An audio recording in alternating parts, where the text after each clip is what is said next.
I am a long-time Wikimedia enthusiast and volunteer, and I was the Wikimedia resident at the Biodiversity Heritage Library for the better part of this year in the beginning of the year.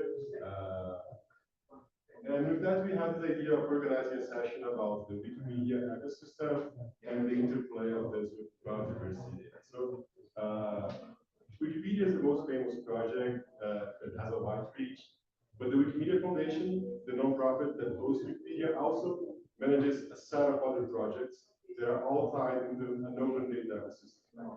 These include Wikidata, which will be a topic of many different talks, a platform for collaborative construction of knowledge graphs, and there's the Wiki-based software that's underlying Wikidata that other people are using for interesting things that this will also be presented. There's the Wikimedia Commons, the image repository that hosts a set of media files that go into Wikimedia and beyond, and many other little things. So I'm excited to see the different presentations and different ways that people in the biodiversity informatics community are interacting with the iNaturalist platform, with the Wikimedia platform. Sorry, I have so we will have a set of talks. We are aiming for 80 minutes for each talk, and then 1 or 2 quick questions for each.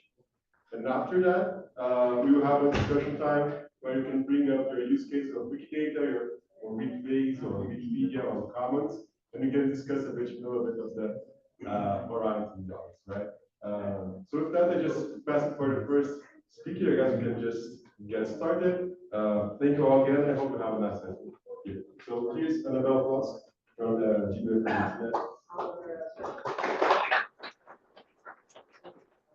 We don't have like amplification, but this is important for the online presentation. So obviously.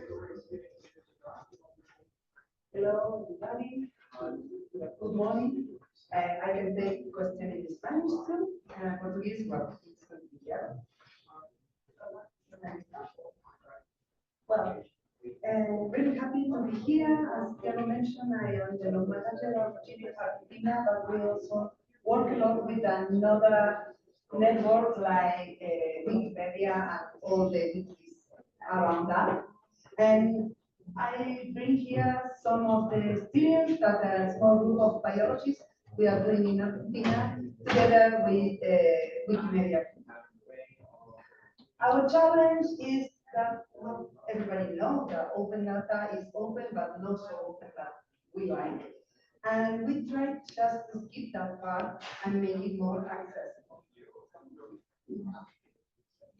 And since 2020, COVID and everybody is just locked down, we start to work with different types of activities just to reach people and to start to mobilize information and connect information. So we make editathons, different talks, training sessions, video visits, and also publication in different colors.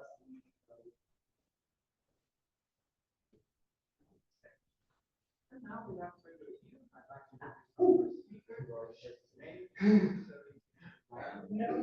no. Okay.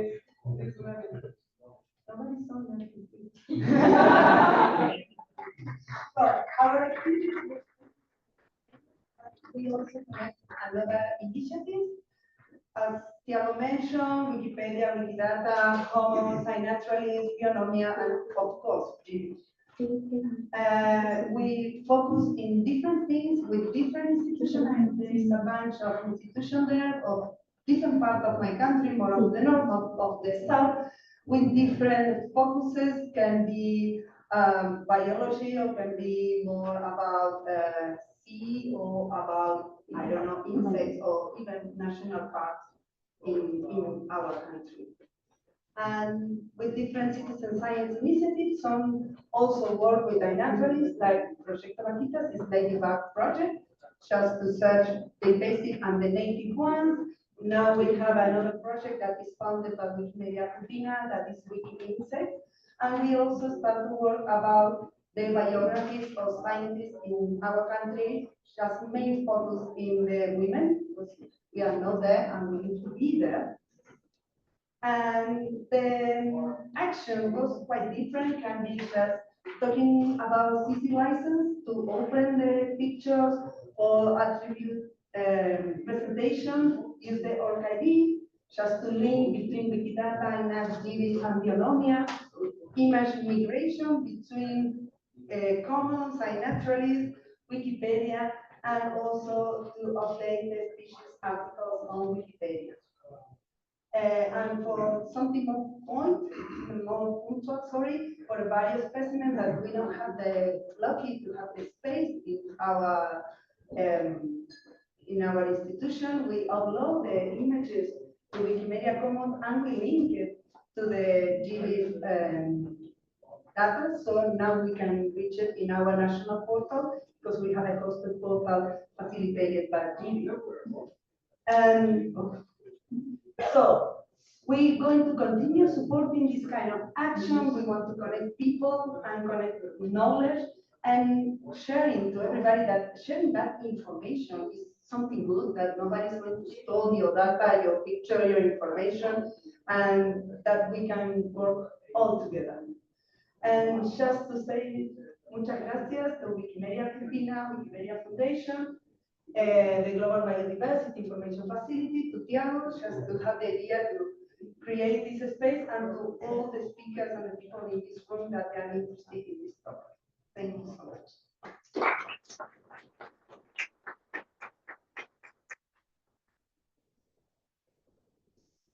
Great talk. We have time for questions.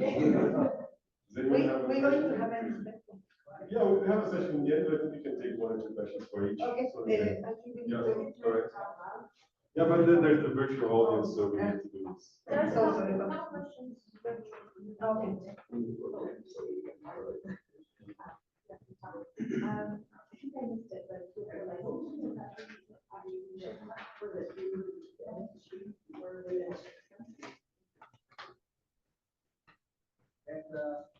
The thing is, many persons don't know nothing about licensing. And they think that they can put the image or take the image of everybody and just first to start to speak about authorship and rights, and then the one that can just facilitate your work, just trying one CC license for your iNaturalist thing or putting your image on Commons and things like that. It's something really simple, but we realize that many people don't even know about that. It's just that. Any other questions? I think we have time. Thank you. Yeah, thank you, so we keep going, and in the end I have a discussion so we can bring up topics again. All right, so now I'd like to invite Sarah Brinkley to talk about Spice of Life, leverage data for developers, species, nutritional biodiversity data. Sarah, yeah. Oh. Hello, everybody. So nice to be here. My name is Jenny Gallo, but my colleagues are mostly over there. So today you have the option of having a photo class. So complicated questions. Well, it's nice to be here talking a little bit about how we are using Wikidata with our platform for analyzing food composition data. So, and the reason why is because we identify that varieties and cultivars and all these subspecies level is pretty important to understand food composition, but we are not considering that in any of the food composition data that we have right now.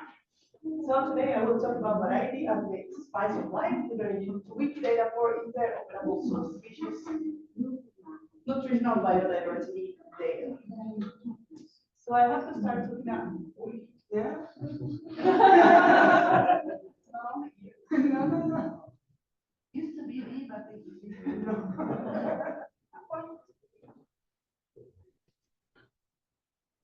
Yes, okay. Okay. So I will start talking a little bit about PDFI, that is the initiative that I work with, and it's the periodic table of food initiative. So basically, our goal is to map all the food composition of the global ethical biodiversity.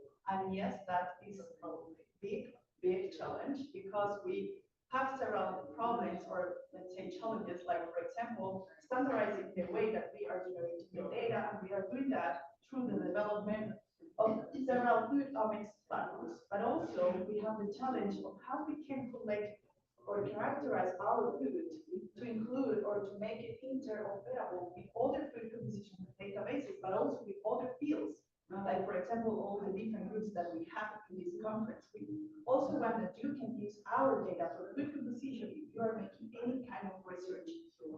And to summarize in a big way, what Wikipedia is trying to do is to understand what is actually all that food that we are collecting, how this composition or nutrition data arise according to how the food is grown, and finally, which are the implications for human and planetary health. Then, this is how our database looks right now. We already have 500 conventional foods that you can access. This is open. You can download one sample, or also by request you can get all the food data for all our foods.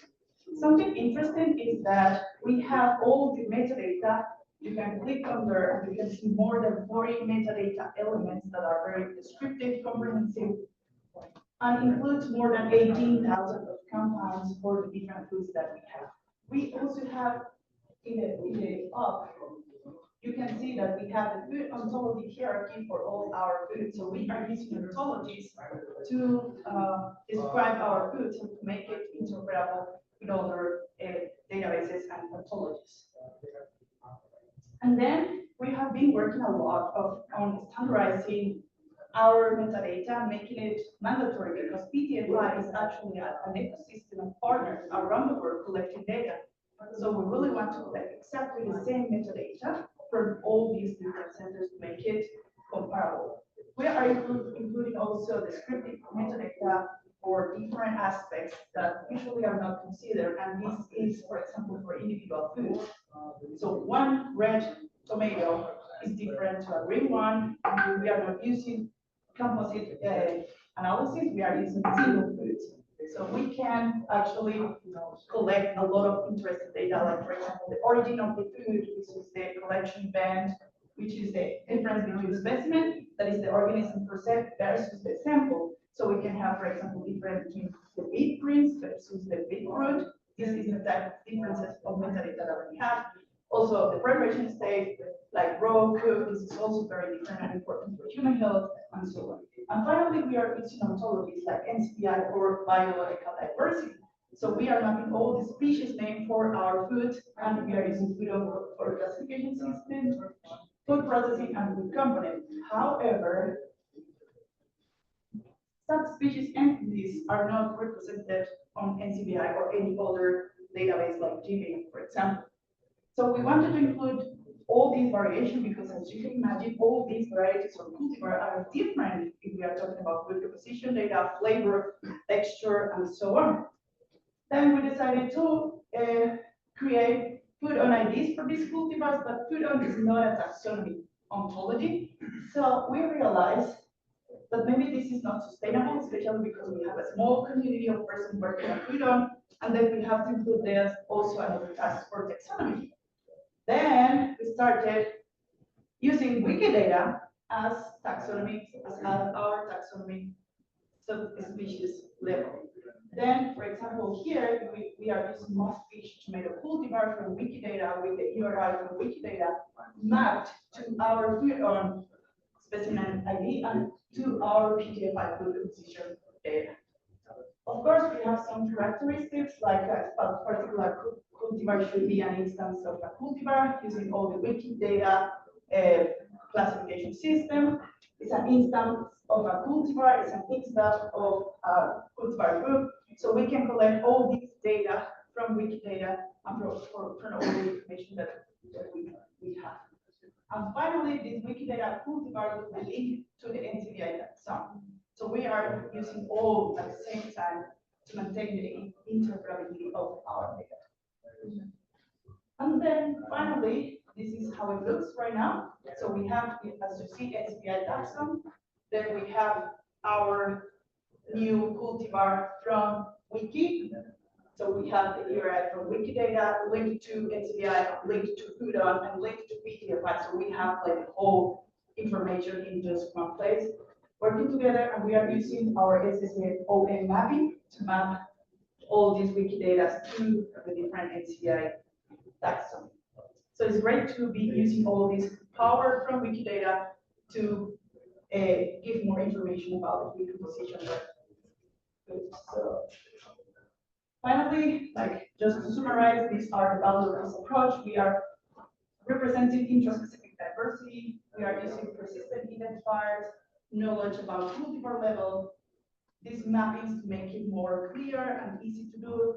And finally, and maybe the most important point, is that cultivars are a critical layer of agrobiodiversity, especially thinking about this conference where we are talking about biodiversity and the importance of consider all the different levels, especially for the agro field. So thank you.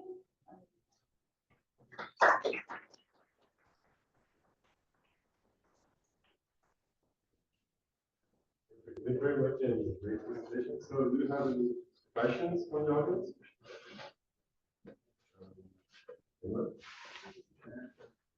I do have one. Hi, I'm interested in if you incorporate stable isotope or genetic data. Genetic data, no, not yet. But Wikipedia is an amazing initiative because we are not doing all by ourselves. We are working with different projects for different entities. So if the entities is developing some genetics data, for example, we have a project for beans from gene banks, so we have food composition data, we also have genetic data for that, and all can be linked at some point at the BDFI data. But it's not like our main goal, at least right now. And for the isotopes, I think yes. So we have been working a little bit with that. Sarah? Yeah, I think we have like geopermanence, or iNaturalist, oxidation six, but not stabilized. Would you perhaps just Oh, sorry. Yeah, I'll just say that about our food composition data, we are using multi-omics,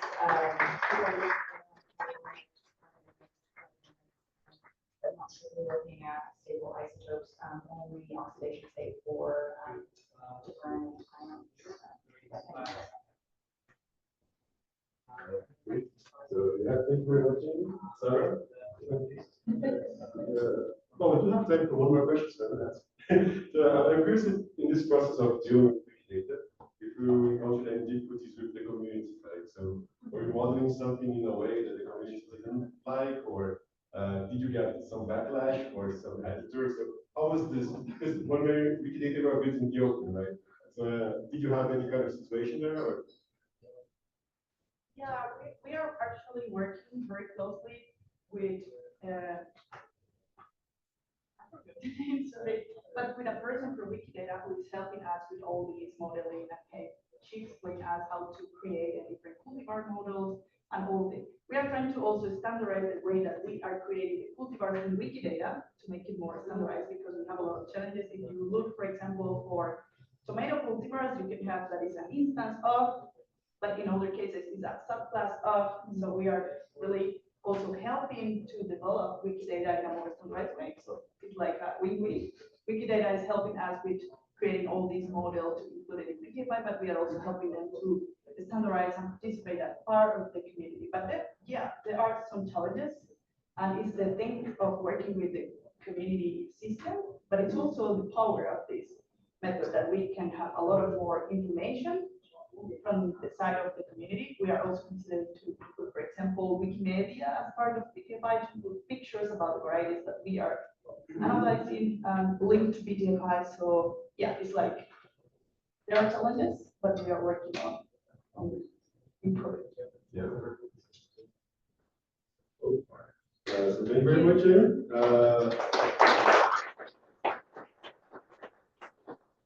Our next talk, Wikibase to the rescue, exploring the use of Wikibase to extend the Sherlock Holmes digital extended specimen network. Jason Bass. Thank you. Good morning. Thank you. My name is Jason Best. I'm Director of Biodiversity Informatics at the Botanical Research Institute of Texas. This is certainly an early experiment, and I'll start off with an apology. This was designed for a 15-minute presentation, and for that to be present. So I'm going to be going fast, and I'm going to be skipping some things.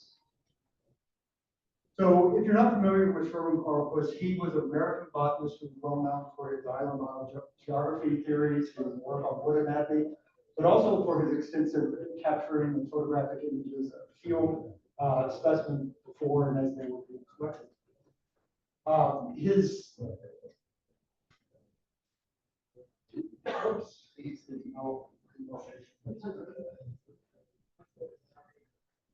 His archival collection ended up at Brit, and the digital records are deposited at the Portal of Texas History at the University of North Texas. These include field notes, field images, and other documents. His biological specimens were deposited at California Botanic Garden with the digital records at CCH2, Symbiota Portal. These include the digital specimen records physically and the physical specimen.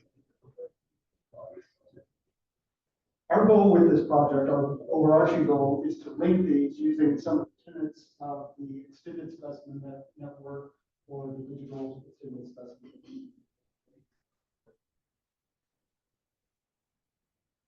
I'm going to blame you all on it.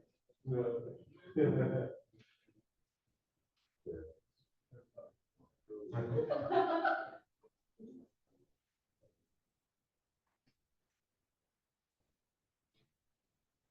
think it remembers the click sometimes.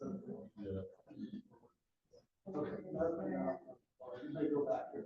Okay, but some of the specific goals included image and describe his specimens, image describe his field notebooks, image describe and provide metadata for his field photos, and then establish these links using some clues that he provided and some of the things in his notebooks to determine which individual photo is representing an individual specimen.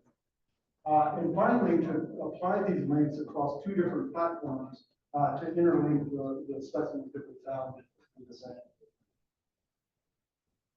So what that looks like from the human perspective is if they're looking at CCH2, looking at a specimen deposited at Calvin G.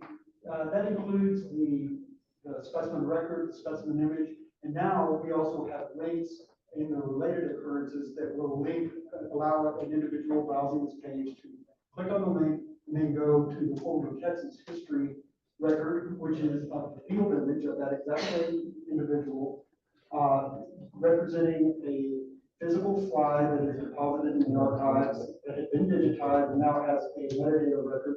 And on the Portal of Texas history, we also have a link that a person can click on, has a natural language description of the relationship, and then a link back to CCH2.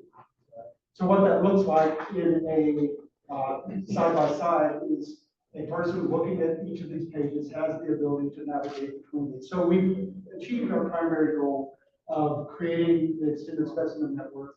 Really, it's only for humans at this point. And that's why we started this experiment to see how we could fill in that gap, not just for humans, but make it more accessible for computer processes. Some of the other challenges is the limitations of the Portal to Texas history, focusing on Darwin core, limited ability to link to external records. We were able to overcome the lack of relationships with archival records and Symbiota by working with that team that had that feature. But in general, it's difficult it's not impossible to create links between other entities like people, places, taxa, publications, etc., and lacking the ability to tap into existing data networks.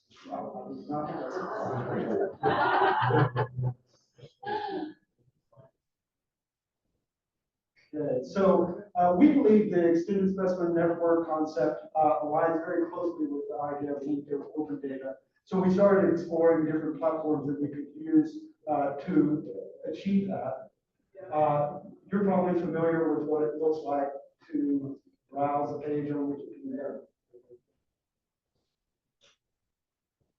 Oh, sorry, okay, I forgot this slide. For those of you who are familiar, link data is structured data interlinked with other data using standard web technologies that rather being intended for humans to read is made for computers to automatically traverse and ingest. So what a human would see on Wikipedia, a record for Sherwood Corpus, it is organized data, organized information that's not really strong. On Wikidata, though, it's structured.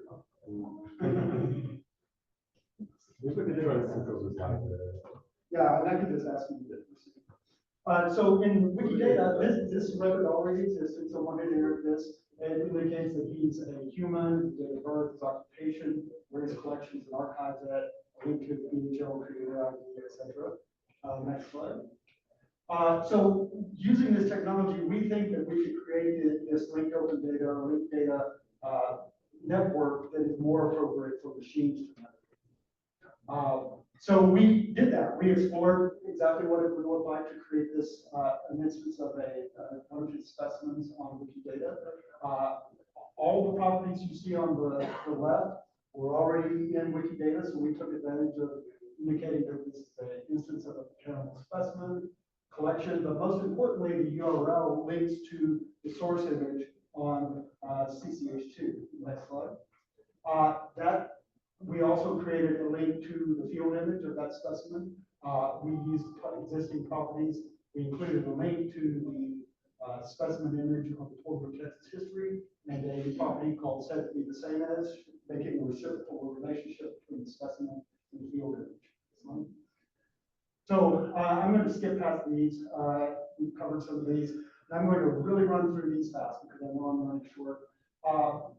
As we started to dive deeper into this, we started our exploration after talking to Colleen Funkhauser, BHL program manager, for Tiago. He reviewed my initial attempts and pointed out that Wikidata is probably not the best place to have a lot of individual items like specimen images. They might not reach the standard of notability. So he encouraged us to look at wikibase.cloud as a free alternative. He also introduced me to Siobhan Beachman. Many of you may know. She's looked at our initial attempts and mentioned she was working on modeling some of these items. And as I saw, I was using creator to indicate Jordan Corpus is the creator of these things, but she indicated we need a better collector, a better property for collector that would go for recorded by term. And I wholeheartedly agree. Just to be clear, Wikibase is there's one and only Wikibase. It's the crowdsourced site that you're probably familiar with. Thing to remember, there's only one and only one Wikidata, but multiple instances of Wikibase. So I'm going to go through these quickly as well. The basic steps I took to start this experiment was retrieve all the items from the portal to Texas history for the archival items, retrieve the specimen records, the publications from BHL and other publication information that we had available to us. And then after aggregating data, next slide, started to link those. I created an instance as Tiago recommended, started cleaning and standardizing data, created the properties within Wikibase using a tool called Wikibase Integrator, uploaded the data sets to our own Wikibase, and then started linking those records using a tool called quick statements for bulk edits. So the current status is we have just under 9,000 specimen records, over 13,000 fields. So our idea is to have our own isolated little extended specimen network for Sherwood Corpus, link that to Wikidata, next slide, and start linking those to other resources such as publications in BHL, next slide. And potentially other ESNs will pick up and interlink with this and make it a distributed ESN that connects people, places, taxa, publications, and many other things. Next slide. So finally, I'll wrap up and say it's still experimental, but shows promise. It allows us to extend the ESN beyond the limitations of our current platforms. And we don't think of it as a replacement. We've created a human-based ESN for human readability, but this is a parallel and complementary exploration, and we think it will serve us well. So with that, I'd like to thank the team and NSF for funding this project.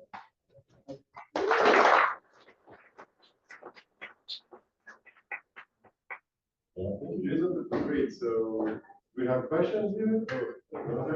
Just one and then we move.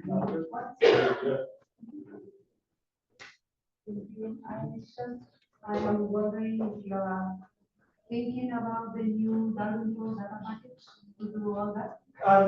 That's a little bit on the horizon.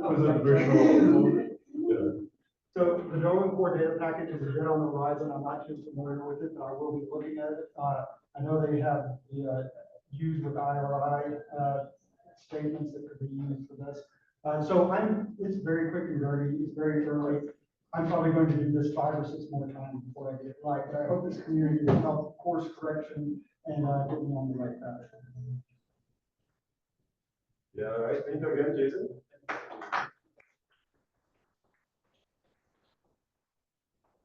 Now I have from specimens to statements connecting biodiversity collections, the linkage of the data cloud with Flux and Wikidata by Gary Box.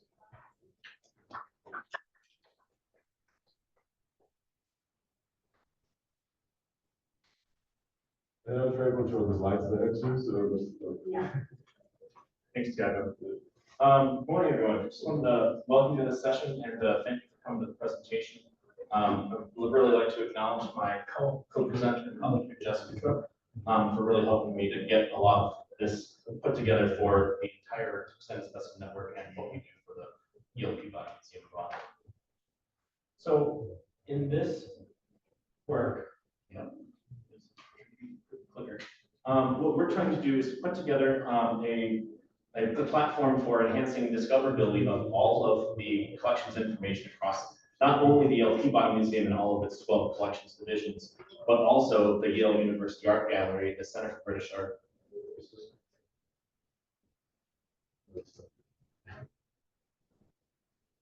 You can give it to you guys. I'm sorry. And so we're connecting the Yale University Art Gallery, the Center for British Art, the Peabody Museum, and the entirety of the archives and library collections across Yale University. And so in compiling that infrastructure in our linked open data platform that we call Lux, derived from our universal model Lux and Veritas, there we go. We have nearly 38 million entities or objects in our triple store for all of this. So as we're compiling all of this information about the objects, which are physical books in the library, the works, which are the text and the sort of the intellectual property of what's contained in those physical books and in publications and other sorts of things. Collections, whether they be a named collection like the invertebrate paleontology collection at the museum or the art gallery as an entire entity itself. So we've related a lot of these concepts in lots of different ways to enable sort of this machine interoperable workflow for discoverability and interoperability. And in so doing, we're compiling all of this using a conceptual data model that is and reference schema that is called linked art. And so linked art is the model we're using to relate the natural history collections with our colleagues in the art museums and in libraries. And it's because of this contextualization that allows for us to understand the relationships between all of the objects in very disparate collections, not just within natural history, that allows for us to really interrogate a lot of the relationships between data quality and the types of information that we are finding in our databases. So as we're committing information from the collections management system to Lux and to other data aggregators out there, we're now starting to look at other forms of data quality and consistency in those data sets as they're coming back to us from lots of different sources and aggregators. Much as the already have triples and other sorts of statements are out there, the predicates that we're using in this model are all part of the vocabulary as well. And so each of those sort of arrow assertions is a standardized format. So every single relationship for every entity in our graph is a defined relationship as well. And so because of that sheer volume of the relationships between all of the objects, the people, places, the things, and ideas in our database, we're now, we've got about almost 3 billion objects in the triple store. So to dive a little bit into the platform and a lot of the utility that is derived from connections to external data sources, just do a little bit on the biographical pages about Theodore Cockerell. So Theodore is an American entomologist, and in the Lux platform, we can see relationships highlighted immediately that talks about the number of objects that were encountered or collected by him during his tenure at the Peabody Museum. But also we're relating the works that were published by him or created about him by graphical descriptions and treatises as well. But really the true power of what comes in the linked data element of all of this is when we start to look at all the information about the person, we're not entering all of that information into our CMS and publishing that out in any sort of way. We're doing sort of harvesting that dynamically from Wikidata and from lots of other sources. I will be patient. So in these data sources that come from Wikidata, from all sorts of other identifiers and external relationships outside of the world, all around the world, what we see here is a linkages between the UIDs and the identifiers that we have within our own database, Wikidata that allows for us to rectify and reconcile that information to Wikidata, and then also additional information. So when we've been going through and looking through the people information in our databases, since a lot of the collections divisions across the Peabody Museum are using independent data silos, there are 7 different instances of Theodore Cockrell within our collections management system, and all tied together in different ways to different objects and events and places and things. And so what we're trying to do is make sure that we can use Wikipedia as the external. Each entity within each of the Peabody Museum's relationships relate to that Q number for the Wikidata identifier, and then can round trip that back. The additional benefit of that is that when we have the community of practice that is engaged in that disambiguation and reconciliation, we find out more about this Wilmette Cockrell, which was an individual that collected with Theodore Cockrell, but we weren't quite sure who they were until Talia Karim at UC Boulder put us together, and she did some research to understand a little bit more about that Wilmette Cockrell is in fact his wife. And so now we have these statements that assert the dynamic relationship between the 2 individuals. And so when she's collecting as part of the expedition that was led by Theodore Cockrell, we now can go back and modify those statements about the specimens collected by her after her husband's death. And so once we have this information sort of infrastructure put together for all of the objects that are in the collections across the university, we have the ability to start to pull in persistent identifiers from across all sorts of different domains. So we can then express relationships between the specimen that had a tissue sample that has now been sequenced and is in GenBank, that has also been scanned by a micro CT in a central NSF repository, and then it's all back to the publications and those sorts of things.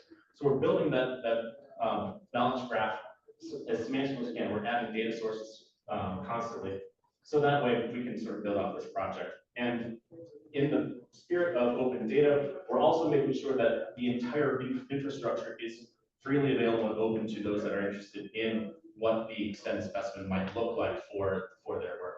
And so Project Lux is the project that we have for all of this. So all of our code is freely available for the front end, the middle end, the data, back end tier, and as well as our automated data processing pipeline, and even additional services like this bot that we wrote to automatically upload information to Wikidata. So as we are generating those statements about the objects that are also reconciled against information on Wikidata, we're then adding our own Lux identifier to Wikidata so we can see that information.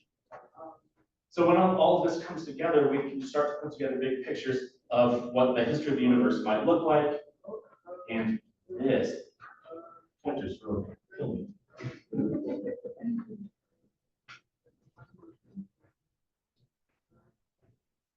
So we put together a history of the universe, and so we start to see some works that have been created that describe sort of the creation of the universe, as well as references and materials on the neutron stars, their birth, starting to talk about sort of 13.6 billion years ago stars that are being held up in the sky by these indecently clothed individuals, Then we also have meteorites in our collection. So we start to see these meteorites that are older than our solar system, because this meteorite came from outside before the formation of our galaxy. But this meteorite is also held by other institutions, so we can see in Wikidata that there are samples of the same meteorite that are held by museums all around the world. But then we get back to the dawn of the sun and the creation of our own solar system, when we start to get to more familiar things with our sun and meteorites that have impacted and landed on Earth. And then we start to see metagenia and early ediacaran fauna, organisms like this that have perished alongside so many others at the end of perma-triassic mass extinction. Or, as you know, the Peabody Museum is home to lots of dinosaurs. We've got books on dinosaurs. We've got images of dinosaur or plant sculptures, and we've got dinosaurs models that are in our collections. But the collections that we have are also based for cultural heritage and for ongoing and current research, such as this specimen that was just collected just this past summer in Long Mountain Sound. So with all that, here are the links to the resources that we've used in this presentation today, and look forward to engaging with you in the questions and answer session later.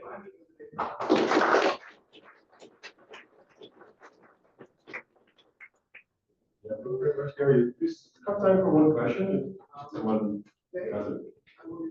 If not, we can leave it for the end of the session and go to the next presentation. It's botanical cross-border connections of their community data.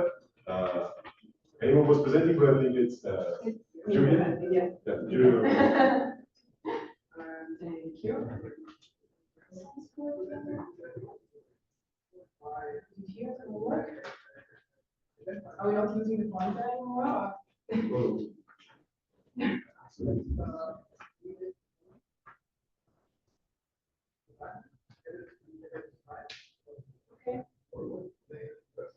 Thank you. Let's do it right. So, hello everyone. I am Julia Mikai. I work at the Natural History Museum of Vienna in the botany department. And in the frame of the Tetris European project, we've been carrying out this project on botanical cross-border connections on major data. Now you will understand more. Okay, so everything started in 2024, where the Natural History Museum of Vienna, the botany department, received as a donation a collection of more than 700 letters from the personal correspondence of Edward Haeckel. Edward Haeckel was an Austrian botanist who worked in 1850, and he was a grass specialist. Because of his expertise, a lot of scientists and botanists from all over the world have been writing him to ask for advice and ask for identification and sending him a specimen for us. So through his correspondence, we've been able to identify 140 botanists sending letters to him, writing from 40 different countries, from almost everywhere around the world, from Europe, North and South America, Southeast Asia, East Asia, Oceania, North Africa, and South Africa. And they were writing in 6 different languages, in which probably Haeckel had been fluent. Among the senders, we identified 17 Italian botanists who will be educated from sub-projects that I'm going to present later. Okay, so we have to start with the transcription of these letters. For the transcription, we use the platform, the AI-powered platform Transcribus. If you're not familiar with it, you can scan the QR code, have a look at it, or maybe save it for later. Basically, with Transcribus, you can upload an image of a handwritten text and get as an output the transcription. It works with more than 300 transcription models that can transcribe from 15 different languages and deal with different kinds of scripts. Our project certainly had some physical challenges. The scripts were old, there were different languages within the same collection, sometimes difficult to read handwritings, and the fact that there were different senders, different handwritings in one collection made it impossible to again one AI model for the whole collection, but we have to deal with each data separately. Okay. Regardless of the use of AI or better complementary to AI, there were many aspects that highlight the importance of the involvement of citizen science or volunteer. So the polishing of the results of the automatic transcription was still made by volunteers thanks to their personal expertise and knowledge. We could deal with the material aspect thanks to the background of our volunteers. For example, two of the challenges that we encountered with transcription were the fact that often there were scientific names, taxonomic names that were outdated, and we had to link them to the currently accepted taxon names, or geographical names that do not correspond to the current ones, or many cases in which the border have shifted and now one certain town is in a different country than it was back then. I go forward. Switch to the next slide, please. Too much? Okay, good. So, in order to manage and display our collection, we've been using in a combined way 3 different tools. One is Transcribus, that I described before, one is Gubi, and one is Cora. So, Gubi is a workflow tool for display and management of collection objects internally in the institution.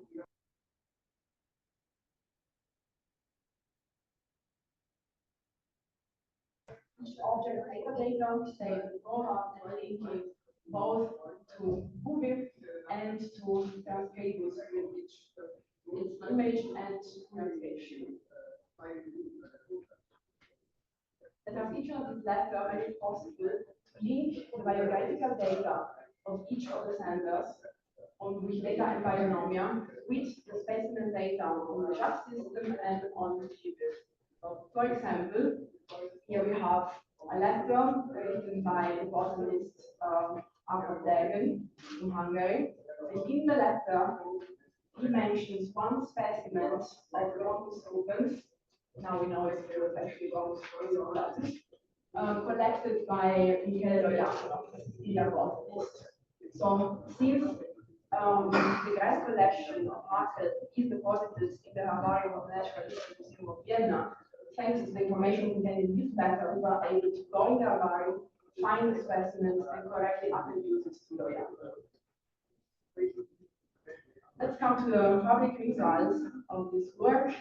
The first one is a publicly consultable site on Transcribus sites with the collection of the letters of 17 Italian correspondents of Hakel.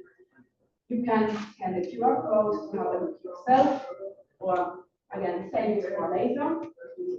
So in this collection, one can see the original letters, the transcription, and search through the collection for any keywords. So if you want to look for person, specimen, location, you can, in here we have an example with Bronus again, and you will get as a result a mention of Bronus to our collection. Then the second big public result has been an exhibition on the Europeana portal. Europeana, okay, so a bit quicker. It's a portal saying that we serve cultural heritage. If we are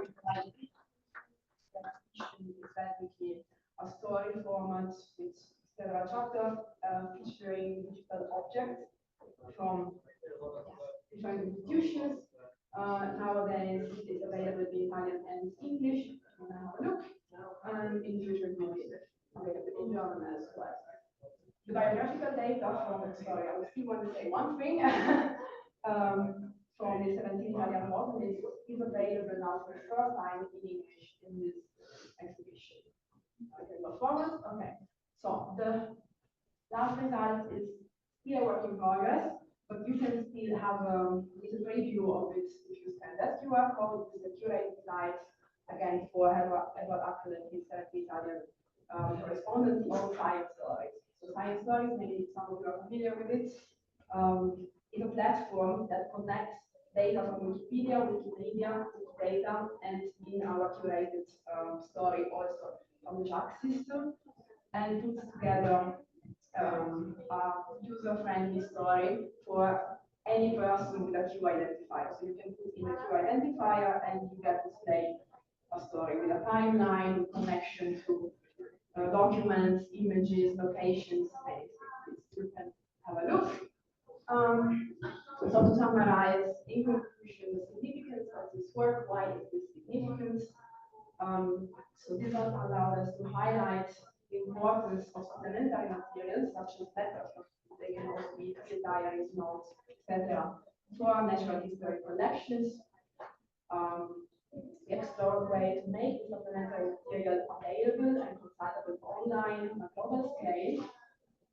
We explored also possibilities for extracting data from this supplementary material and interlinking them to implement their usability from scientific institutions and the general public. We had an insight into the capacities of AI for text acquisition and fiction, and we got an idea of what would be its future role in the management of natural history collection. But we also saw the current limits of AI, which highlighted the importance for the human factor, which is crowdsourcing. So in conclusion, this was a combination of open source tools that used under the supervision and coordination of specialists, allowed for cataloging, digitalization, and the use of crowdsourcing platforms, irrespective of the size of the collections. I was rushing a bit to get to the end, so thank you very much to everybody who helped with this process.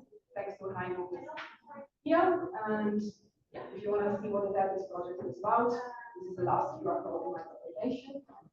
Thank you. I think I'm running out of time. If you have questions, maybe later. You do have one.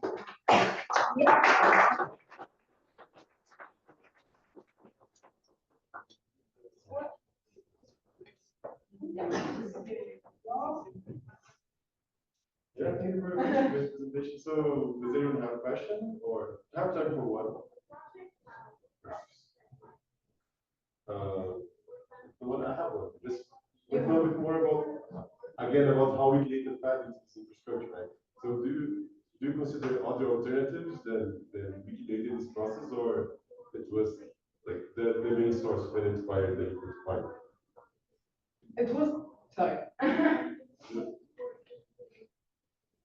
So, yeah, it was the main source of identifiers that we could find, the easier to access one, and since we also relied on science stories, even if I was rushing a bit to that part, science stories already relies on Wikidata, so it was easy to rely on this very existing system. All right. Yep. All right. Perfect. Thank you very much. Thank you very much. Now we're going to have another challenge for our technical system, a virtual presentation on short management. Let's see if that works. It's entitled Integrating Research Expedition Data from the Biodiversity Heritage Library into the Wikiverse.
We're gonna wait a bit more to see if it can fix it, but another 2 minutes.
Hello?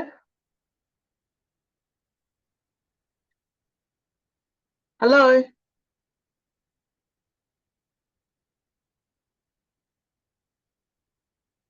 I don't know why I've been unmuted. I was hoping you'd be able to present the presentation.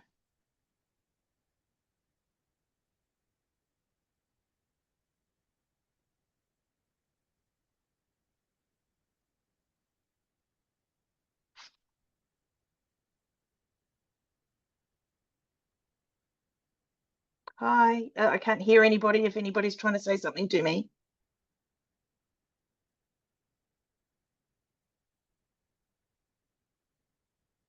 We can hear you.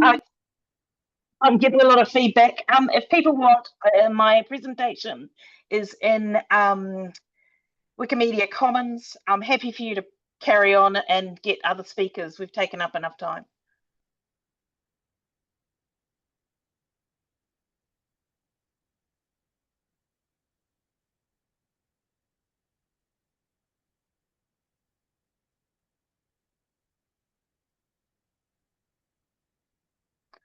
So if you could unmute me and carry on, just show people the other presentations.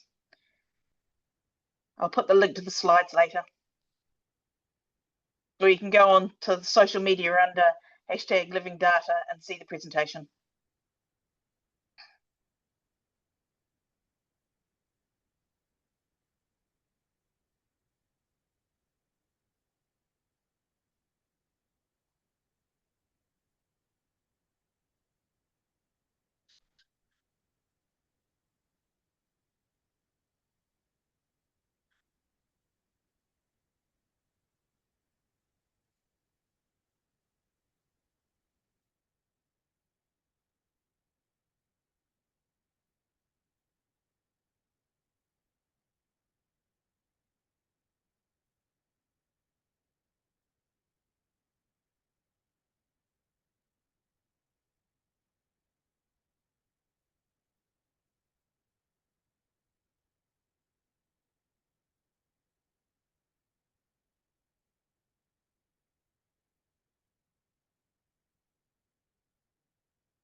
Also a small herbarium, which is a reference collection for paleobotany. But there's also a DNA tissue bank, an archive, and a library, which are also very crucial for our work. Within the transformation process, we are developing an open knowledge infrastructure for all, for researchers, but also for people from the wider public, artists, just people from different groups. Here in our biodiversity data community, we all agree and are clear that we need persistent identifiers as a crucial element to open up and connect information about the collections. And for some years, we have been using, next slide please, the open knowledge base Wikidata to create identifiers and to link data for different entities related to the museum and its collection. And even though most of you know that, but I just wanted to highlight that again, it's a multilingual and collaborative tool. It's providing structured data in human and machine readable format. And very importantly, it's also a hub for external identifiers, which is really important for us. Currently, we are integrating Wikidata identifiers for people and for events in our collection management system, Specify. Next slide, please. And so this evolving museum knowledge graph provides information about the museum in time and space. It contains data on entities such as taxa, specimen, people, places, publication, and events, as well as obviously the relationships among them. As I said before, for several entities, we use Wikidata as the broker or hub, and creating new items that provide identifiers and then link to other data. We are currently focusing on people, collection agents with different roles working at or affiliated with the museum or contributing to our collection. In addition to the well-known collectors, we are also searching for so-called hidden figures, looking at technical staff, preparators, illustrators, and also other underrepresented and marginalized groups, such as local guides, collectors, indigenous contributors, and also we have a project on women in natural history. So then obviously the collection items, the specimens are really crucial, and we are generating consistent identifiers for them. Internally, they are called NURIs, Naturkundemuseum URIs. Then the next very important entity are publications, and we are compiling publications dealing with our collection. For example, published catalogs of type specimens and other articles that link somehow to the history of the museum or to collection objects. If Wikidata items don't already exist for these articles, we create them and link them to the institution, the collection, the main topics, and also to relevant info. For example, it's about collectors, their expeditions. Articles in the journals published by our museum also provide relevant information on people and the collection, and they often relate to the museum collection. Many of these publications are available via the Biodiversity Heritage Library, BHL, and so we are then using these references also as statements to make the information verifiable by going back to this literature, to this publication. As I said, we're also looking at events, and this is an important kind of entity because it includes the guest gathering events such as research expeditions, but also, for example, the moving of a collection to another building, conferences or workshops that were held at the museum, or other historical relevant events. And these significant events can then be added to visualize the history of a museum also in the timeline. By adding sub-collections of our huge collection, we can also identify and visualize transdisciplinary collectors who contributed to several of the sub-collections in our museum, but we are also interested in looking at these cross-domain transdisciplinary collectors, for example, in ethnographical museums, ethnological museums. So we are also enriching the Wikidata items with identifiers from other databases, for example, the BHL Creator ID for publications, the BHA page or part ID if it's not already there, and linking them to these central references for events, research expeditions, and so on. And yeah, that would have been the link to Siobhan's talk, which I can't make now because we couldn't see, unfortunately, the presentation.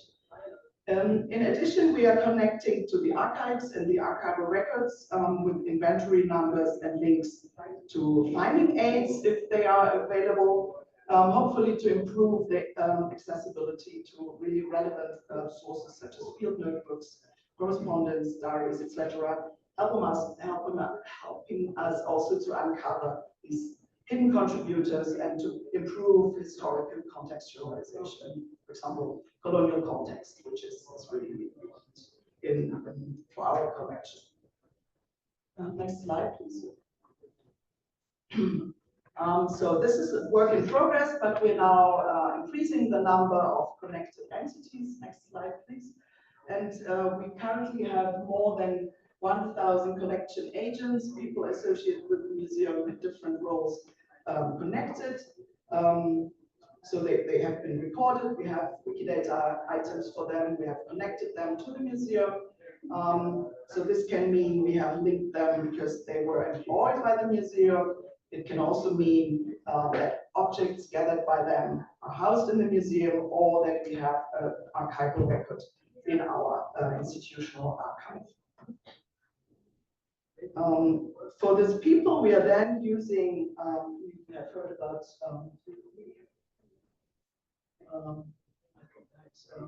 the icons here. Anyway, we are then using Bionomia, which was mentioned several times already, to create additional links between the specimens that are already available via GBIF and the people who collected and identified the material.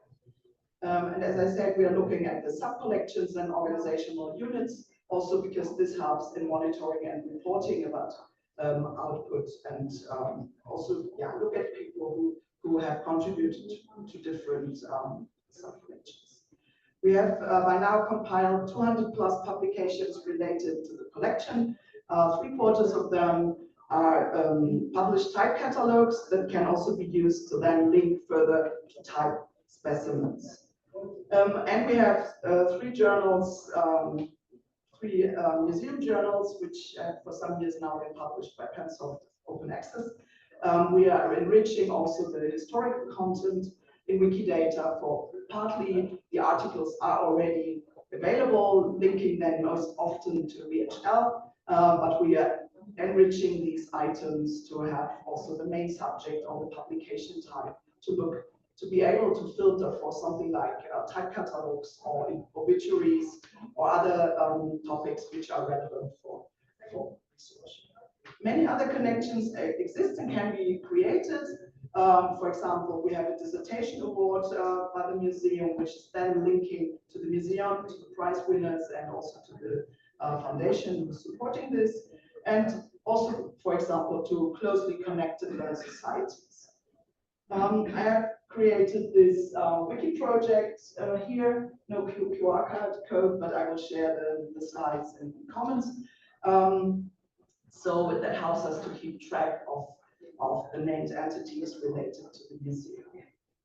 Next slide, please. And in the long run, we would like to understand how the linked open data provided by the museum are reused by others. We are tracking contributions on newly created Wikidata items to have proof that the collaboration with the wider Wiki community is beneficial for both sides. So the enrichment of items with other little puzzle pieces of information is especially important for little known agents, or to uncover these hidden stories and also contested histories. And the dynamically growing museum knowledge graph is part of work done in the research and innovation field, data for nature, at the museum. We are looking into creating and measuring these connections and tracking the impacts, including citations. Currently, we are scaling up, importing data from several sub-collections, because these 1,000 agents now here in this knowledge graph, there's just still the tip of the iceberg. So we are working with the colleagues in the different sub-collections, creating, doing the people disambiguation, creating new items for those people that are not so well known and don't have an item yet, and then also linked identifiers for research expeditions as an important source for specimens. And this links to our work done collaboratively in the TEDWIC task group research expeditions, where Siobhan and other colleagues also contribute. The larger data set of linked open data we are creating will provide a basis for answers to answer more complex and interesting questions in the future, but we need a basis first, and to look into transdisciplinary collecting practices, virtually reconnect distributed scattered material in different collections, and to find also unexpected results. So this is then also contributing to the larger biodiversity knowledge graph, if you can add additional research data to this. And just briefly to end, measuring the linked entities and relationships helps quantifying institutional impact, and also highlights the wide range of contributions to the collection and knowledge production. In the larger linked open data ecosystem, different initiatives are reusing the Wikidata identifiers, for example, GBIF, VHL, Bionomia, and Expeditia. And so this was an example to demonstrate the value also for institutions. And what has been said in the last days a lot, I agree fully, we need to collaborate more. We should share our data and get away from the silence. Next slide, please. So thank you very much. And also I'd like to acknowledge the colleagues in the collection and the museum. Thank you.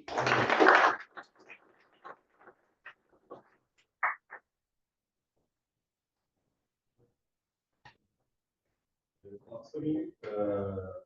Yeah, we're on schedule, so we're going to the next presentation. Now we have Mike Lichtenberg, digital, or the presentation. Oh. Yeah. Okay. Yeah, we make a test of the presentation and then we eat up the final discussion of it. So that's that. She wanted to ask you to share that she has got, you mentioned earlier, but she has her slides, the video and background information all available. I just shared that link on Blue Sky using the Oh, perfect. hashtag. So I guess perhaps Blue Sky and X, but also you can see it up in the email too if you need it. yeah, perfect. Thank you, Nicole. So maybe we can skip Sherman and keep on schedule. I'll try.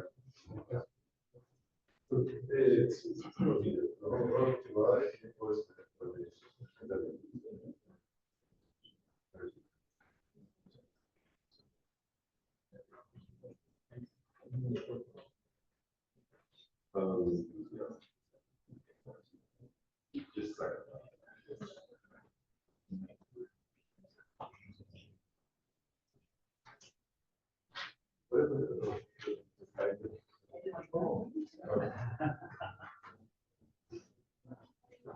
Yes, all the solutions are working.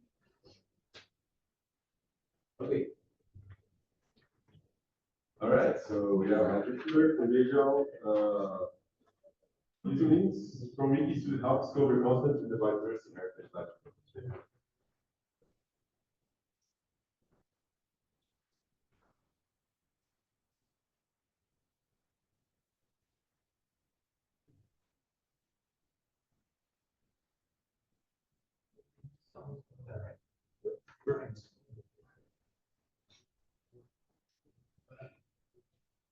Hi, my name is Mike Lichtenberg. I'm the lead software engineer for the Biodiversity Heritage Library. Today I'm going to be talking about our process for exchanging system identifiers between DHL and Wikimedia.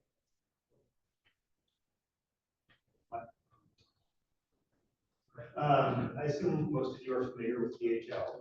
We're a global consortium of natural history and botanical museums, digitizing and freely sharing our biodiversity literature online. We're a key part of the core infrastructure for biodiversity research, and we are sharing our materials with researchers via APIs and data exports. There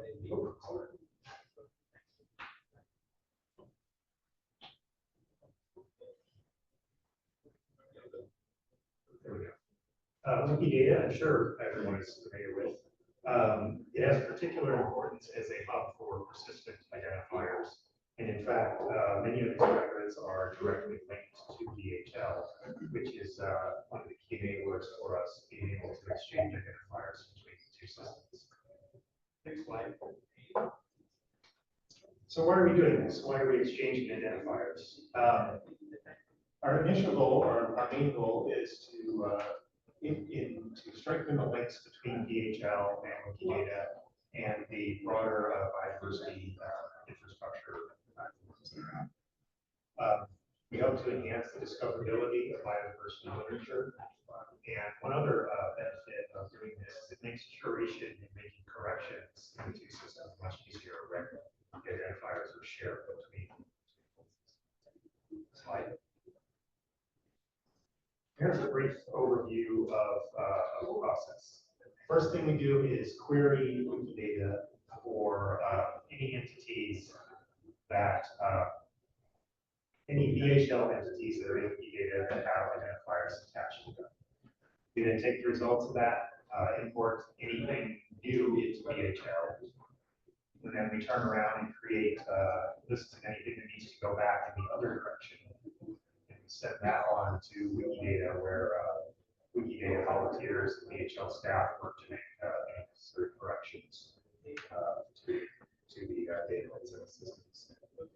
slide.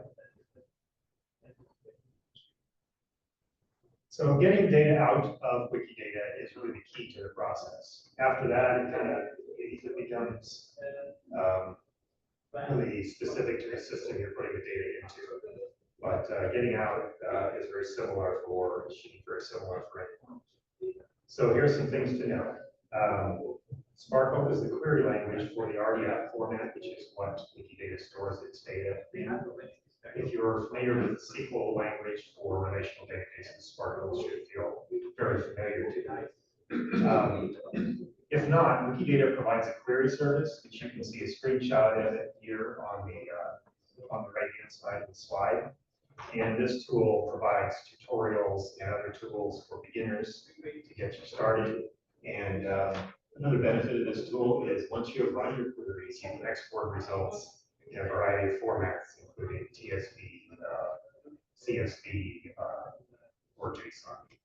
If you're really ambitious and want to run your queries via scripts or automate them in any way, this tool will actually allow you to generate code, Python or JavaScript, and a number of others. Now, one other key thing to know about querying Wikidata is that the underlying graph or database of Wikidata has actually been split into two, and especially in our case, you really need to query both of those data stores in order to get data back out. So you want to use a federated query, which will query both of those data stores and return the data in one data set. Next slide. So here I'll go over this fairly quickly, so bear with me. This is an example of the Sparkle query that returns persistent identifiers for publications.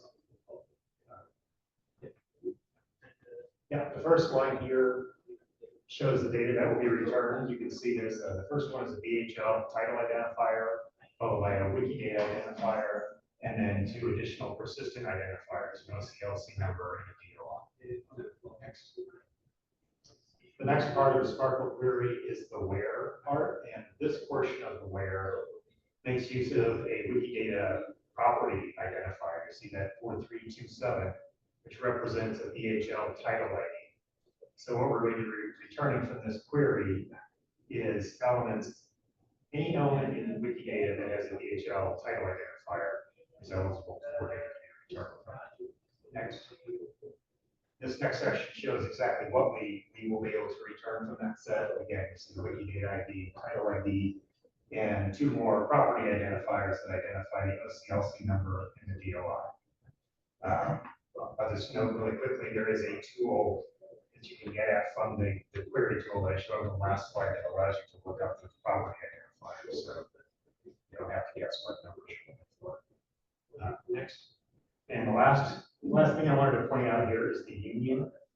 So what you're seeing is really two queries, one on the left and one on the right. These are the two queries that are querying the two different data stores within Wikidata. And that union part of the query combines the results into one. Next slide. And I did want to say, if you didn't know Sparkle before, you probably still don't. That was really fast. On my last slide, I do have some resources to point you to additional ways to learn about Sparkle. So once we have the results, and you can see a quick example up there at the top of some query results, we just go ahead and put those into DHL. And we do that in an automated way. We just look at all the identifiers that are extracted and anything we don't already have in DHL, we put it right in.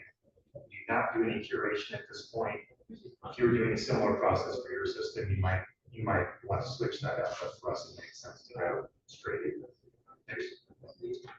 And once we put the data in, we also contribute data back. So part of that same automated process creates a couple of reports, one that shows all the new identifiers that were just added, and another that includes identifiers that may need some kind of curation. For example, if a PHL publication ended up with two different Wikidata identifiers, that's a problem that needs some human eyeballs.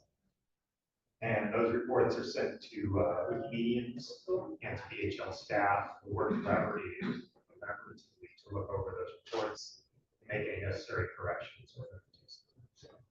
Next. So the benefits we've seen from this process is that we've come up with a repeatable and adaptable process. We now have 65,000 new identifiers that have been added to DHL and about 8,000 have gone the other way in Wikidata. And this is after 2 executions about it. And well, the first one was done a while ago. So about a year apart, these two implementations, 2 executions of this process produce that many new identifiers. This improves discoverability and trust in the metadata in 2 systems. And the other great thing about it is it does, having identifiers in both places really surfaces the problems. They're much easier to find and correct when they're in both places. Next. Here's those resources I promised. I found, especially if you don't know Sparkle at all, or just beginning, that 11-minute introduction on YouTube is fantastic. It's a great way to get started. Thank you for your time. Please support BHL.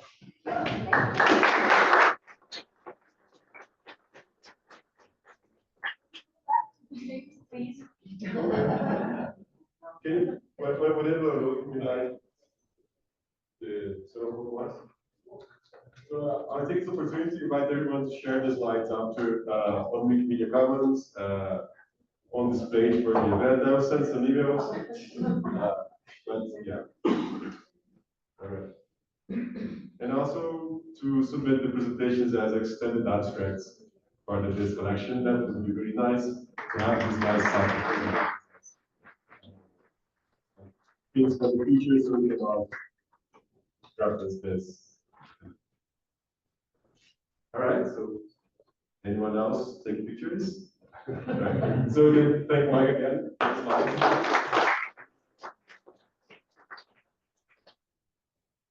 All right, so now we move to the next presentation from Rod page. It often changes the title, so I don't know if the title is the same. Thank you, Rod.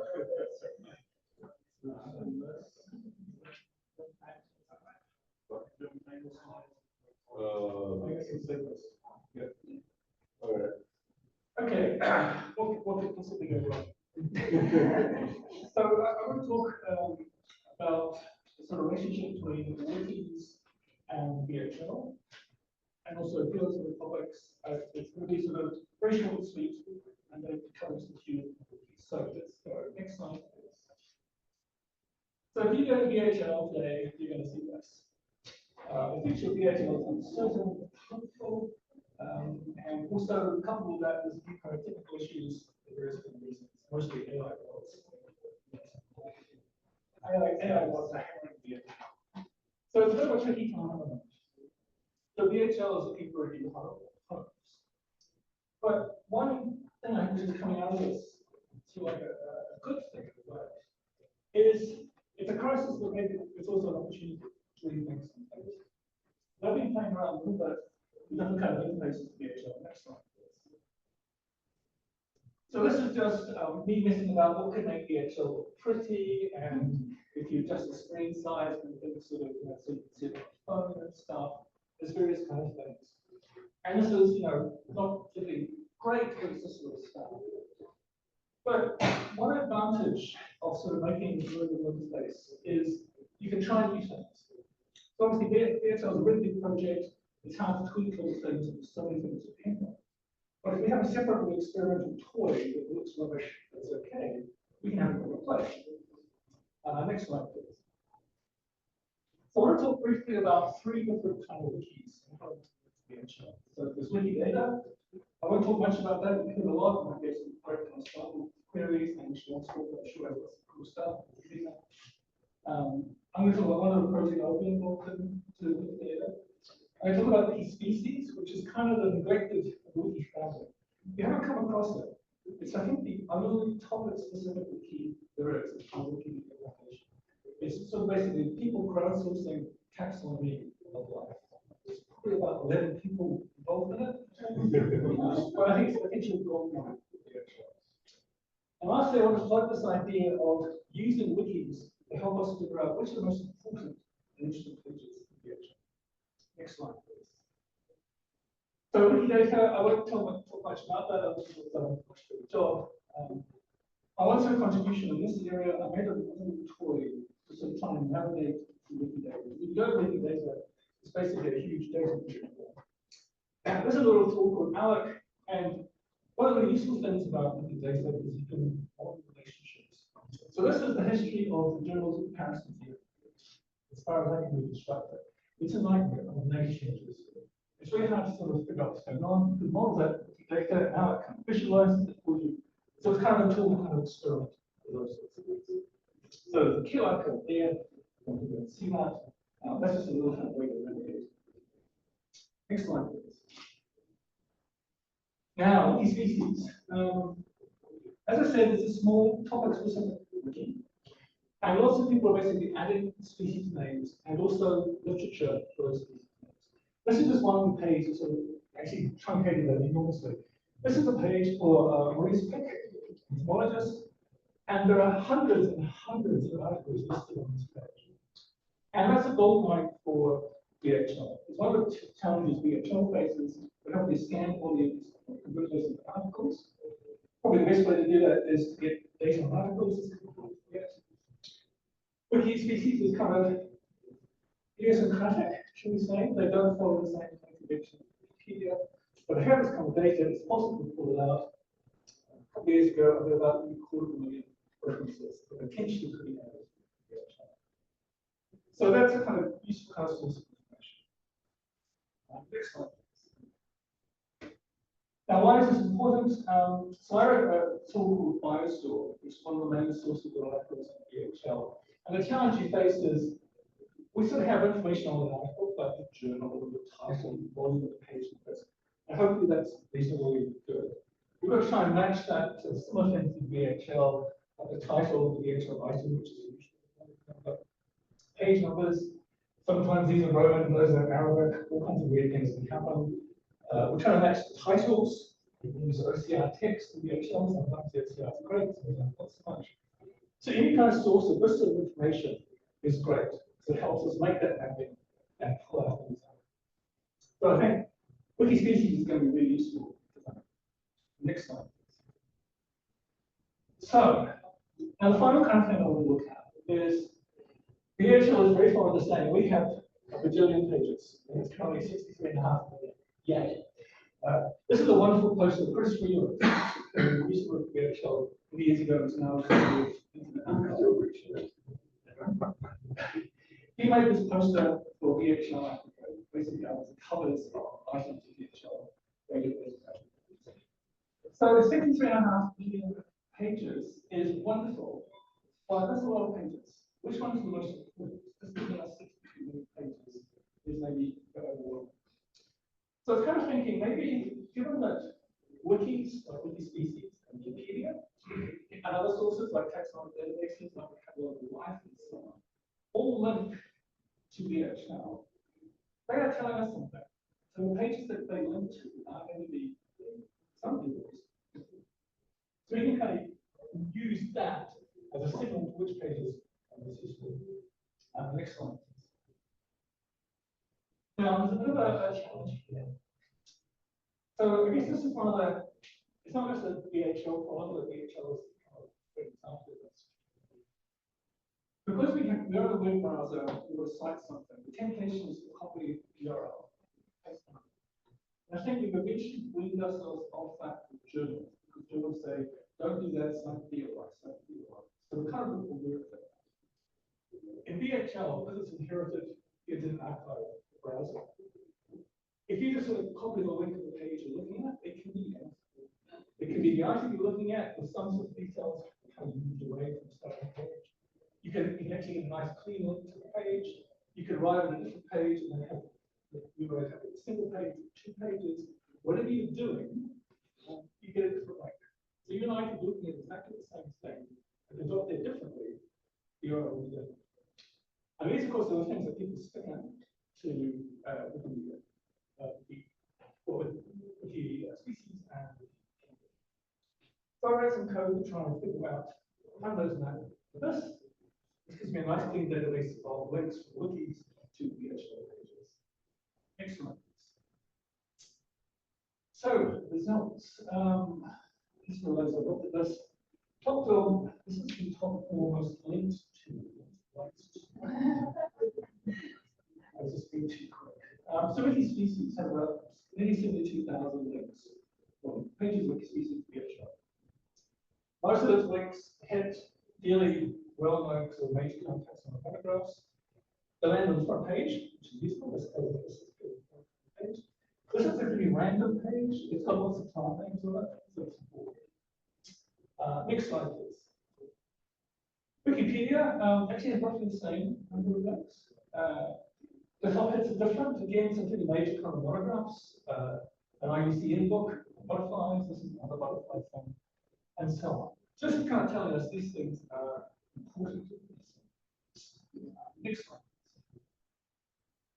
So what is that telling us? So I guess one thing would say, if somebody lands on one of those pages, we want them to cite that completely. It'd be really important if it's an article that we have the metadata for it, so we can cite it. So this could be, okay, let's make sure that those things have article data. Conversely, VHL could imagine, it could say, by the way, the page you're looking at has been cited with all these different Wikipedia articles. If you can prove that, you can go back. So I guess we kind of do that at the moment.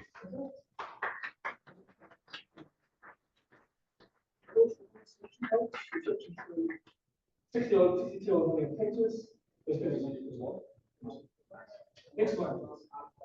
Almost there. So I started with this kind of demo of VHL. So I thought this is what it might look like. Looking at something, and the little red dots on the side, I was told these links. This is not to wiki, this is the text line database.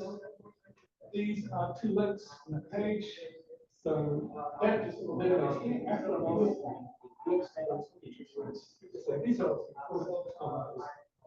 you don't so the way to kind of embed the show some of these things. This is just what I see. That's on the database, Wikipedia, everything.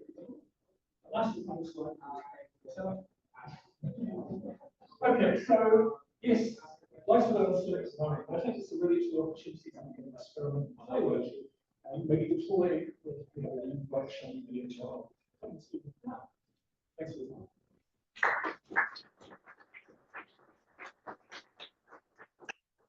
Thank you, Raj. Appreciate it. Let's leave the questions after the final presentation. Now we have Giovanna Fontanelli from the Wikimedia Foundation talking about the VHL Wiki Working Group and its impact.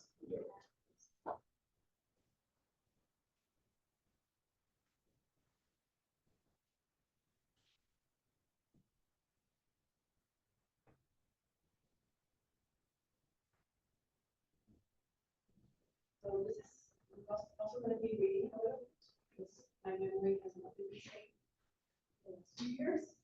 So I apologize. And this presentation is also by Tiago. It's a little bit weird that it's right here. And I've been talking about his work as well. So yes, I am part of the team at the Wikimedia Foundation. This team used to be called Glum Team, and also afterwards social heritage team. So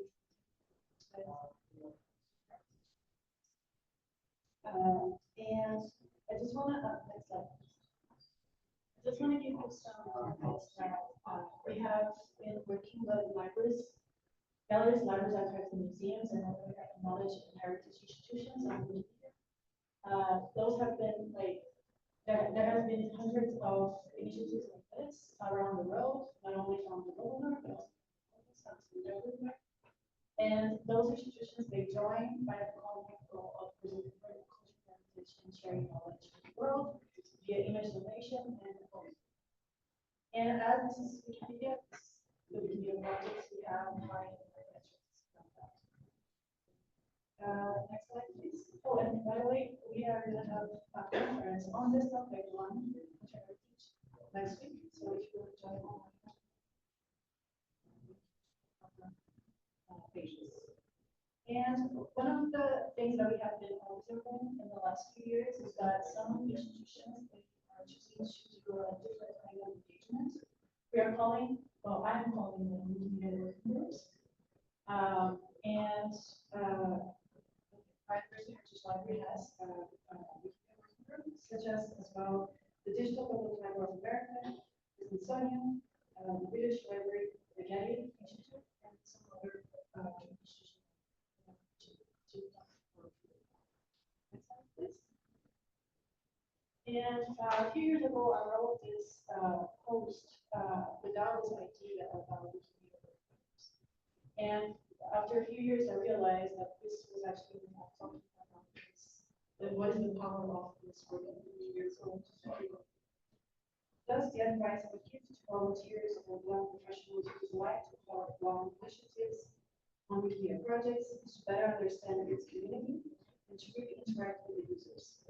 This will create a very active, even if it's small, group of people around the institution's collection, which will help to organize events, things, and even protect and enhance the content allowing to be taken care of on Wikipedia and all of its sister projects, and therefore also on the current entire digital ecosystem. And this, so we have this step-by-step guide to inspire institutions interacting with Wikipedia projects. And I think in the presentations that we've seen so far, we have seen examples, especially from the technical part and the metrics part, and also a little bit from the outreach. I would say that partnerships, when you are establishing partnerships between Wikimedia and the institution, the legal aspect is when you are deciding the licensing. The technical is, of course, the uploading part, where you are working to upload, you are working to model the data, to clean the data, and show you what to do. Metrics is a little bit more like the same the query service and how you can get some tools to get some metrics from the content. And of course, the outreach is when you are organizing events, campaigns, engaging volunteers, thinking about new initiatives, thinking about content gaps, projects, and developing some tools as well from that. And I would say that most institutions can see this, which is I think very important because it helps with the less targets and metrics and very good. And the Wikimedia working group, I would say it fits on that fourth step. And so the Biodiversity Heritage Library, we have Wikimedia working group, and it was created a little bit with someone that in Norwegian.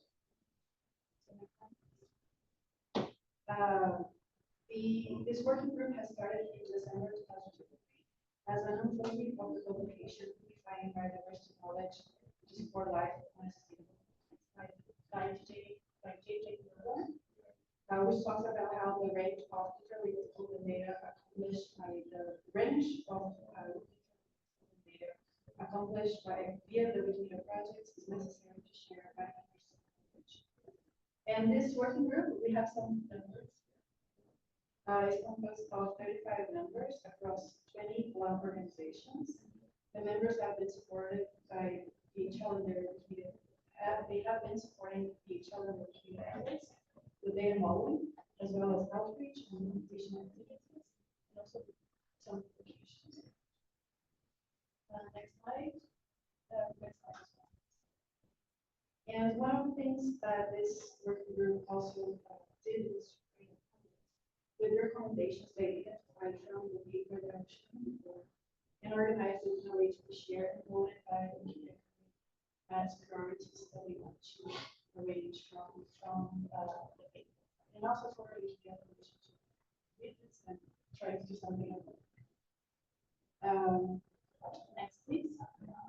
And this tablet also created a way to create a GitHub with activities accomplished by the group.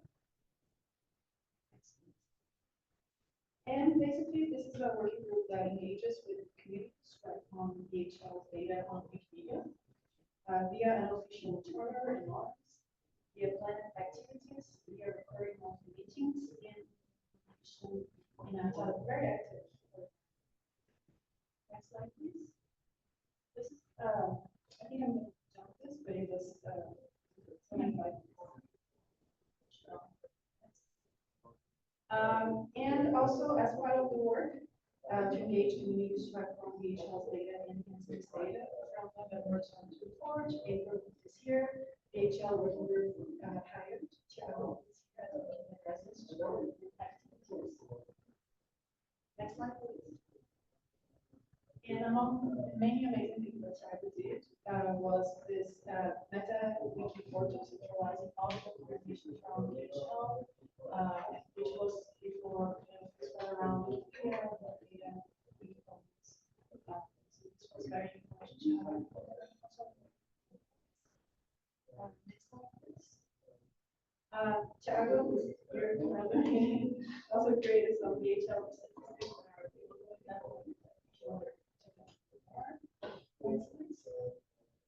and also he worked a lot with mobilization data on DHL files on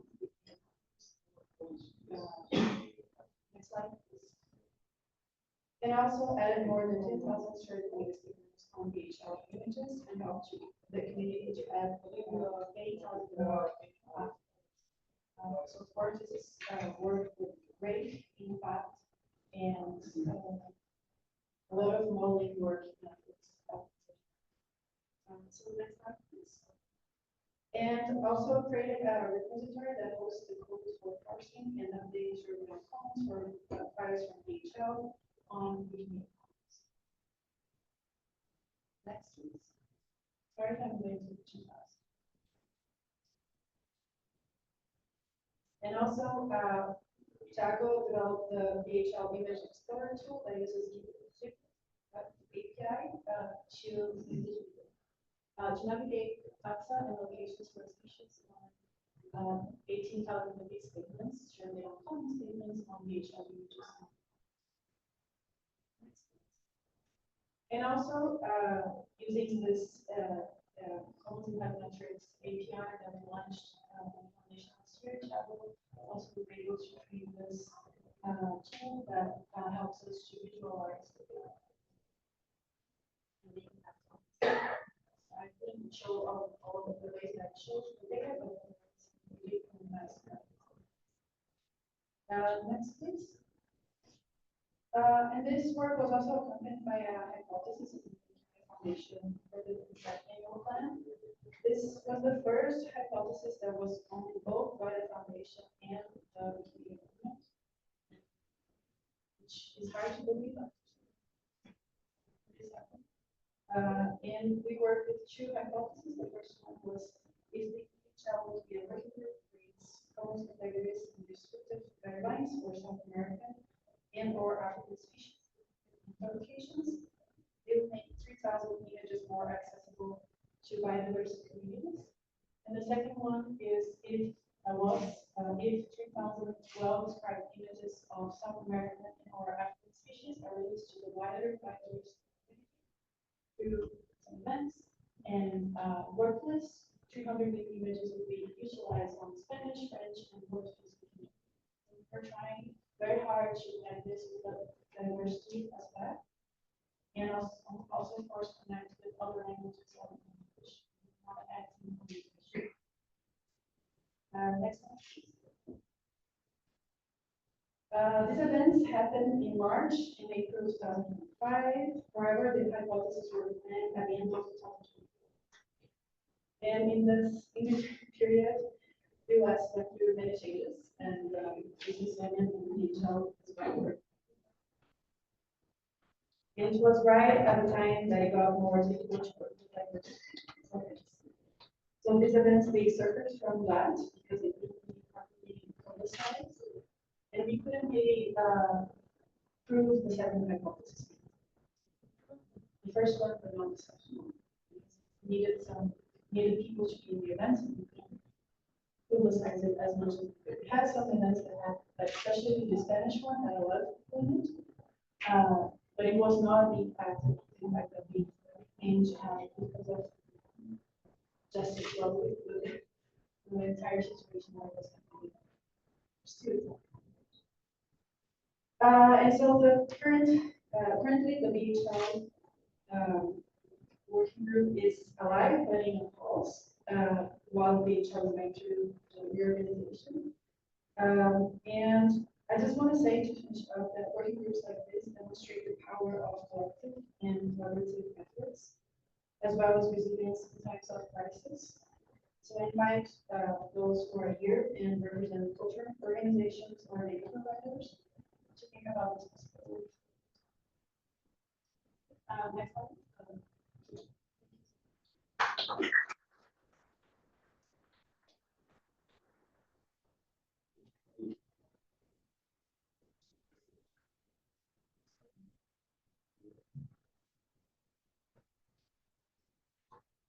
All right, thanks. Yeah, I think with that, we had our last session. I think we deserve a round of applause for all the speakers and all the presenters. All the, well, situations and again, to the end of this. So now we have a few minutes for lunch. Then we can ask questions around and share our ideas. So I'm just opening for anyone who wants to raise a hand to say anything, but I can direct things if no one raises a hand. So I'm just waiting. So next, the audio is open for the online success. So, All right. Este audio, lo audio está abierto para los de la internet, hacer preguntas y eso. No creo que sí.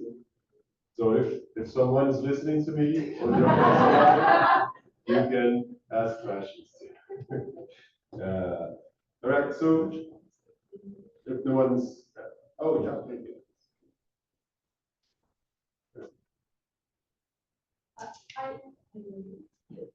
It's only for the audience. I just have a question for somebody with PHL. I'm curious about what the dynamic relationship or whatever is like between PHL and, for example, Classy. As an example of tools where biodiversity data can be extracted from PHL materials. All right, so maybe. Good question. We work very closely with Classy, and relatively recently we started ingesting their. Maybe just present yourself. Oh, sorry. I'm Nicole Cronin, I'm the Communications for the Biodiversity Heritage Library. Yeah, so we've been ingesting their digital content, which then is fed across into the they've actually become one of the largest companies to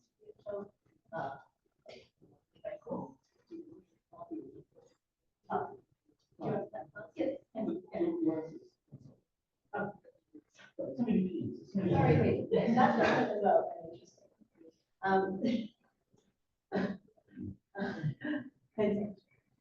So hands on the screen, you asked about that. So Classy's got a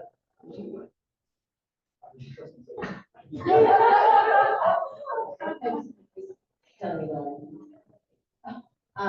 so Classy is taking images from and treatment from PHL and then publishing. So that's the process that we do for literature is outline tables, and they feed that in those treatments. It is very difficult to do it. It's hard for the historic literature because we don't have sort of templates that really identify where those treatments and features are. They've had some success doing that. It's very time consuming. There are much faster ways and AI-driven ways of doing that, so we're investigating better ways of being able to do that. That's a wonderful way of getting some of the more stuff. We actually do like to do that.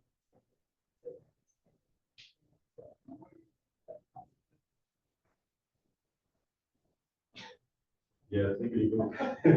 Yeah, just to add on that, so Classy also has a good collaboration with Wikidata. There are like people from Classy that are putting the treatments and links to Wikidata. So there's also a Wiki component to this text. So maybe now, is there anyone here that is using Wiki or interested in Wiki but hasn't had a chance to speak or wants to share? Anyone that has an interest in that, or I'm the person that mentioned before, so I was trying to ask generally, but I generally know you know it. Yeah. Hello everyone, I'm Dr. Robert. I'm the Executive Director of the Global Market Biodiversity Assessment which is an international network of biodiversity scientists. And we are in the process of filling the gap left open by IPES with global assessment of mountain biodiversity. And to do that, we start by putting together literature on mountain biodiversity. And in this process, we are actually really tapping into what the data has to offer in that to search and annotate all the literature that's out there. We have put together immense theodorist ontology on mountain biodiversity, and all the words that we use are backed by Wikipedia. And given that behind the Wikipedia there are a number of other ontologies and theodorist, etc., we therefore connect all these concepts we use to this large body of resources that's behind the data. And then all those publications are published by people, of course, and those people who are also members of our networks are stored in the database, and all the attributes specific to all these members have a Wikidata ID as well. So all the expertise is entered in our database through Wikidata IDs, thereby linking all the people to the rest of this big ecosystem. And then just finish, and I'm getting closer, so I'm going to we are mountain biodiversity research entities, it's all about mountains. And we've developed a mountain inventory of about 8,600 unique polygons that are organized in a hierarchical manner from children to parents. So a child polygon is the child of a parent polygon. And all those polygons, all these mountain ranges have their own key icon as well. So those items we also link in the mountain range, the people, all the concepts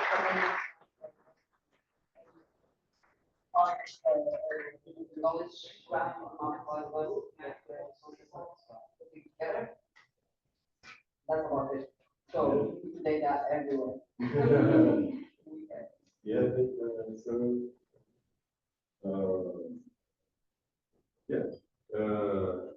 Does anyone else want to share or ask a question for all the speakers? Or everyone wants to go to lunch? All right, I think we can just follow on. I think I invite everyone to talk and interact with the other speakers that had similar words. Yeah, okay, yes. So there are a few groups like wiki speakers and do candies and things. So pass by and take wiki swag for you. I invite you to come to the wiki spaces. We're fragmented, it's everywhere, but come talk to the people and find each other and help. Thank everyone, and thank the speakers, and thank you for coming today, and have a nice lunch.